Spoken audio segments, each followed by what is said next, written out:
t'es fait embêter à l'école par un garçon qui te... Quand tu disais harceler, il te violentait, il te tapait aussi, ce garçon-là? Il y en a plusieurs garçons qui me tapaient. Ah, c'est vrai? Oh oui. Un jour, t'en as recroisé un, quelques années plus tard. Elle est incroyable, cette histoire. T'es en voiture, tu roules, et c'est un feu rouge que tu le vois? Oui, en fait, c'est pas un feu rouge. Je suis sur le boulevard Saint-Laurent à Montréal. Et il y a du trafic et je vois quelqu'un qui vient pour laver ma fenêtre avec on appelle ça chez moi un squeegee. Une petite raclette en France. Exactement, exact, une petite raclette, exactement. Comme ce qu'on mange, quoi. Et je le vois arriver et je me dis, je le reconnais. Et il vient pour laver ma fenêtre et je lui dis, non, j'ai pas besoin. Et lui, il vient me demander de l'argent. Il te reconnaît pas? Et là, je baisse ma fenêtre et je vois qu'il me reconnaît. Et là, je le vois, je lui dis, j'attends un petit peu. Je me garde sur le côté et je marche vers lui. Et quand je marchais vers lui, je me souviens, dans son langage corporel, je voyais qu'il était mal à l'aise et qu'il avait peur. Il baissait la tête. Il était comme moi. J'étais devant lui quand j'étais jeune. Parce que tu faisais déjà du MMA? Tu étais déjà Oui, j'étais déjà champion. Et lui, il savait qui j'étais devenu. Donc, je marchais vers lui et c'était comme les rôles étaient inversés. Mais je ressentais pas de haine envers lui parce que je me souviens que quand je me faisais tabasser par lui dans l'autobus, à l'époque, lui, il était assis en arrière dans l'autobus parce qu'il était un gars cool. Moi, j'étais assis en avant parce que j'avais pas d'amis quand j'étais jeune.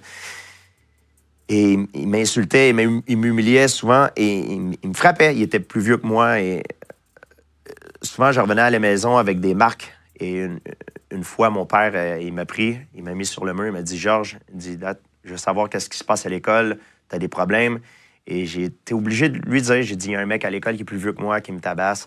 Et mon père, à cause que je viens d'un petit village, mon père a fait des recherches. Il a appris où le jeune habitait. Il est allé chez lui, cogné à la porte.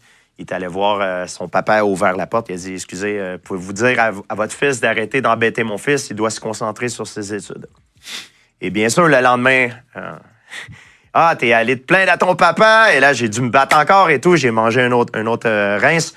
Mais je me souviens que quand mon père est allé voir son père, je me souviens qu'il m'a dit que quand il est rentré quand il a ouvert la porte, ça sentait l'alcool. Et on savait tous que ce garçon-là avait souvent des marques, lui aussi, sur son corps parce qu'il se faisait battre par son père. Donc, j'avais pas de haine envers lui parce que j'ai compris que j'étais juste un dommage collatéral. La façon qu'il avait appris à communiquer par son père, c'était par la violence. Donc, moi, j'étais juste un dommage collatéral. Donc, quand je marchais vers lui et je l'ai vu, j'avais juste pitié de ce qu'il était devenu parce qu'à l'époque, on voulait tous être comme lui. Et je lui ai même dit, j'ai dit, écoute, regarde ce que t'es devenu. Je me souviens, toi, t'étais le mec cool. On voulait tous être comme toi. Et là, je sais pas ce qui se passe. Et là, il m'a fait comprendre. Il dit, je sais, ma vie va pas très bien. J'ai pris ce que j'avais dans les poches. J'ai donné l'argent. J'ai dit, écoute, je veux plus te voir ici. T'as beaucoup de potentiel. Tu peux faire ce que tu veux. T'es un beau grand garçon. Allez, dégage de là. Et quelques mois après, il est allé chez mes parents à Saint-Isidore parce que je viens d'un petit village. Tout le monde se connaît. Et puis, il est allé cogner. Il a demandé à me voir. Chez toi? Chez moi. Et mes parents, ils ont dit, « Georges, j'habite plus ici. » Ça fait longtemps, bien sûr. Et il a laissé un message pour moi. Il a dit, « Je veux juste dire que Georges, il m'a parlé. Ça m'a beaucoup fait du bien. Et maintenant, j'ai un travail. Je voulais lui dire merci. » Et puis, ça m'a donné comme une douce revanche. Ça m'a fait vraiment du bien de savoir ça. De lui avoir pardonné? Exactement. Exactement.